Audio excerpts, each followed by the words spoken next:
Very much for the kind introduction. Assalamu alaikum, everyone. It's been a marathon, and I think I'm the one who's going to be doing the sprint. So again, keeping to the theme, to the therapies for this session, my task is to tease out the differences between, you've just heard about the differences with basal insulin versus those who were not on any insulin in the DAR global surveys of 2020 and 2022. And what I'm going to try and do is show you the data on those patients that are on basal insulin versus those that are on the mixed insulin. So these are my disclosures. And what I'm going to try to do is compare and contrast the two cohorts, those patients that are on basal versus the mixed insulins, and look at the safety of mixed insulins during Ramadan, and what are the implications for the risk stratification scores. So if we look at the fasting practices among people with type 2 diabetes, it hasn't really changed much over the last 2 decades. It's reassuring to see that the mean number of fasting days is around 27. So most of our patients are able to fast almost the entire month. And some of them are also able to fast outside of Ramadan. Now, coming into the insulin therapy, when we looked at the DAR 2020 global survey, which was done during the COVID pandemic, we know that about 28% of patients were on basal insulin and 16% were on mixed insulins. When we look at the regional distribution, and I want you to concentrate on the upper half of the slide, we see that patients that were on the other combination, so the mixed insulins, were predominantly coming from Southeast Asia and the Indian subcontinent. There was more use of the basal insulins in Gulf countries, in the Maghreb and in Turkey. So I'm going to look at the data, the sub-analysis of those patients on just basal insulin versus mixed insulin, and they're not on sulfonylureas. Why is this important? Because in our current risk stratification algorithm, the multiple daily mixed insulin injections scores the highest, and basal insulin, as you've seen, scores the least. So looking at the combined population of the 2020 and 2022 in terms of the characteristics, the age didn't vary significantly. Mixed insulin just a year older on average. And then if we look at the disease duration, it's not surprising that, the majority of them had disease more than 10 years. The average was about 12% for both the two cohorts. Then when we look at the glycemic status, not surprising also that suboptimal glycemic control with an average of about 8.5.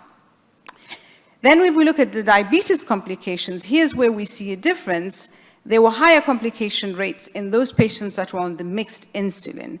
And as you can see there from the bars, the neuropathy was actually the most frequently seen complication in both the groups, but much higher in those patients that were on mixed insulin.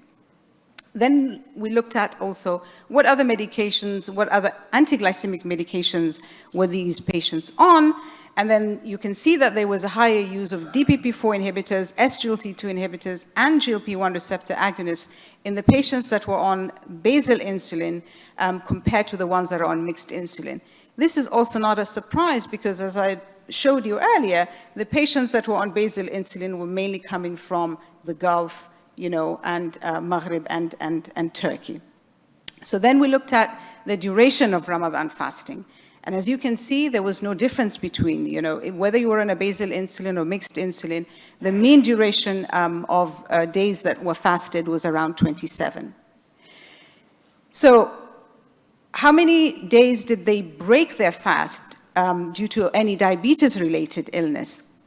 And here we can see that the mean duration was exactly the same for the two groups. It was around 5 days. Now, our main concerns is, of course, hyper and hypoglycemia. So those are the two things that I'm going to concentrate in the sub-analysis. If we look at the published data from the 2020 survey, hyperglycemia was a bigger problem than hypoglycemia. Not surprising, because these patients were going into Ramadan with suboptimal hemoglobin A1Cs of around 8.5%. So we're concerned about hypoglycemia, of course. Insulins and oral hypoglycemic agents, particularly the sulfonylureas, are the ones that would cause more hospitalization after warfarin.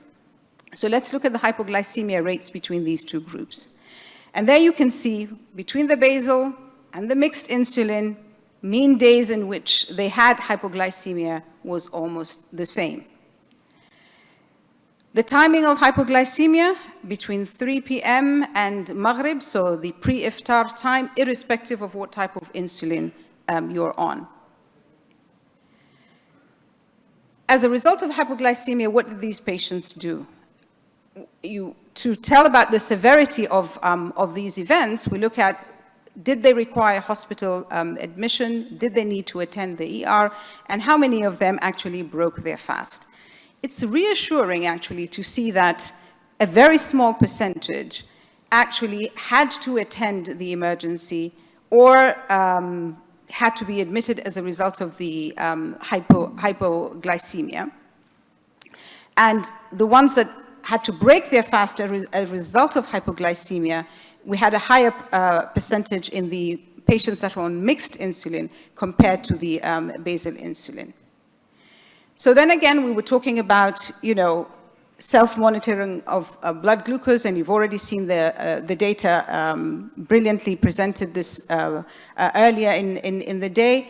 And we also looked, at the education that patients were getting. And that reflects on the actions that these patients had as a result of the hypoglycemic events. So we have actually a larger proportion now of the patients on the basal insulin who just did nothing. They continued the same. I've also highlighted that the patients on mixed insulin are the ones that were more likely to stop observing the fast as a result of having hypoglycemia. And these bars have moved slightly. And then again, the patients with mixed insulin are the ones who are more likely to omit some of their medications completely as a result of having the hypo events. Now turning on to the hyperglycemia. So mean number of days for hypoglycemia was around 5. For hyperglycemia was around 7, and it's again comparable between the two groups. The timing of hyperglycemia, not surprisingly, it is during the feeding hours. And then as a result of hyperglycemia, did they need to attend hospitalization? Did they need to attend the ER or get hospitalized? Did they have hyperglycemic emergencies, DKA and the like, or HHS? And we can see there that, I don't know if we have a pointer. Does this work? The values are very low, reassuringly, for both the two groups. And then, as a result of hyperglycemia, what did they do? Again, the patients on the basal insulin are the ones who are more likely to have done nothing. And the patients on the mixed insulin, they tended to increase their medications as a result of having hyperglycemia. The other responses were more or less the same. So the key takeaways from the combined data is that the baseline characteristics of the patients that were on basal insulin or a mixed insulin were almost similar in terms of their age, the duration of diabetes, the presence of comorbidities, and the average hemoglobin A1C. What we did see was slightly more hypoglycemic events in the patients that were on mixed insulin. However, the severity was the same, because we saw that the hypoglycemic events that led to either breaking the fast or attending emergency visits were similar between the two groups. Hyperglycemia, as we saw in the 2020 survey, is a bigger problem than hypoglycemia. And this is because they're starting off with suboptimal glycemic status. And you have insufficient SMPG evident in both the groups, and structured Ramadan-focused education is also lacking in both groups. So how do we mitigate the risks of fasting for these patients that are on insulin? We need to emphasize on structured Ramadan-focused education, emphasize on self-monitoring of blood glucose, and appropriate insulin dose titration. So we've heard a lot about, the need and the importance of education that has to occur pre-Ramadan and during the post-Ramadan period as well. You've already seen this, and this is just the sort of guidance as to when patients should be monitoring their glucose. And then finally, you've also seen how we can make the changes in relation to basal insulin. So I'll just concentrate on the changes that are required to be made on those patients that are on a premixed insulin. If they're on a once a daily dosing, the recommendations is to take the same dose at iftar. If they're on twice daily dosing, then they take their usual dose at iftar, but reduce the suhoor dose by about 20 to 50%. So the reflections that we have from the combined survey is that patients on insulin therapy are characterized as having a higher risk for fasting. But in lieu of the data that I've just shown you, perhaps for those patients that are on mixed insulin, and you've seen there's quite a number of them globally that are on this type of insulin, perhaps we need to readjust that scoring system, because we didn't really see a big difference in terms of severe hypoglycemic events when compared to basal insulin. So to summarize then, given the propensity of acute metabolic derangements and medication-related side effects, patients with diabetes can be at a significant risk, health risk by fasting, and therefore the pre-Ramadan risk stratification is crucial, not only to guide but support the patients. High to very high risk patients are advised not to fast, but if they choose to do so, they must be supported and monitored closely. We see that patients on premixed insulin can fast safely, provided they receive structured education and are willing to monitor their blood glucose during the fasting hours.